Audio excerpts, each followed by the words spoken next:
Hi, hello, it's Leilani from the Bible in 1 Year, and today we are reading through the book of Ezekiel, chapter 40, Restoring the Temple. Now, firstly, I want to thank you for reading with us, and I think Ezekiel sometimes challenged us. Well, it challenged me, especially today's chapter, it challenged me. So let's dive in. This final great vision of Ezekiel is recorded in Ezekiel 40 to 48. Today we read of the restoration of the temple. Now, this chapter begins when Ezekiel stated that God was the source of his prophecy, and he said, "The hand of the Lord was upon me, and in the visions of God he took me into the land of Israel and set me on a very high mountain." And then he also appointed a guide for Ezekiel. He described him as a man whose appearance was bronze. This man was most likely an angelic being. Some commentators regard him as an angel of the Lord, but this is not something we should make a theology of because this is not a fact written in the Word. And then verse 4 reads, "Son of man, look with your eyes and hear with your ears and fix your mind on everything I show you. For you were brought here so that I might show them to you. Declare to the house of Israel everything you see." The man with the bronze appearance told Ezekiel to focus his senses, paying close attention. Now, I would say if the description of the temple that follows was only spiritual or symbolic, there would be no need to focus on everything so carefully. Now, this chapter focuses on the east gate to the outer court, the north gate, the south gate, the gate to the inner court, the rooms for preparing the sacrifices, the rooms for the priest, and the new temple. A few things that we can see about this vision is that there is no mention of a veil because of the work of Jesus. Such a separation is no longer necessary.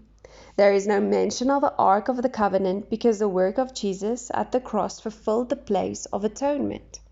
There is no mention of a high priest because Jesus is the high priest.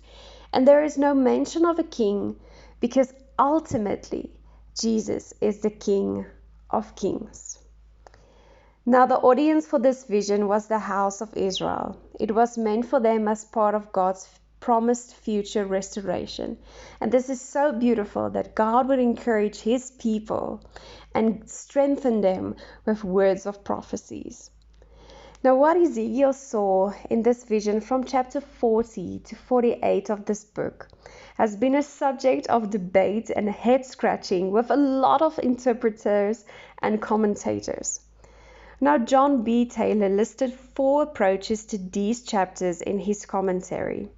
Firstly, a literal approach, which describes a temple that he expected would be built by the returning exiles in the restoration to the land. Now, secondly, a symbolic approach, symbolically describes the Christian church and that God will provide a temple for his people to worship in. And thirdly, a dispensationalist approach, describes a temple of features of a coming millennial age. Now, this future temple belongs not so much to the eternal age, but to the period of a literal 1,000-year reign of Jesus over the earth. Then lastly, an apocalyptic approach. I'm sorry for my interpretation, but apocalyptic approach, which presents symbolically of a coming age, connected to ideas popular in the pagan world of today. Now, I think every believer and reader in the Word has a responsibility to decide if they would rather agree with a more literal approach or a spiritual approach. Every approach has their, sorry for the lack of better word, I would say pros and cons regarding this prophetic vision. Prophetic dreams, visions, or words are often difficult to understand. And so many times in my own life, I try to figure it out with my own thoughts and my own ideas. But God is God, And he doesn't think, work, or act like we do. And that makes him God. And that makes us people. That makes us a people that needs a God searching after his heart, what he wants to release through a prophetic word. And that's where patience also comes in. Now, David Jeremiah said, and I quote, that prophecies fascinates us because it points to something beyond our physical world and reminds us of God's hand at work in creation. Now, I think a prophetic word is something that gives us hope, and it encourages us and edifies us and gives us something to hold on when times are a bit tough.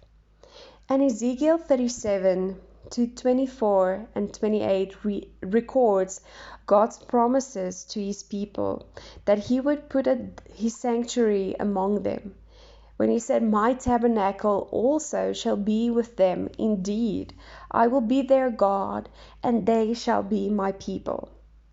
I am personally not a person that tries to find out every meaning in Scripture, but I do like to hold on to the promises that God gives and see how he proves himself faithful.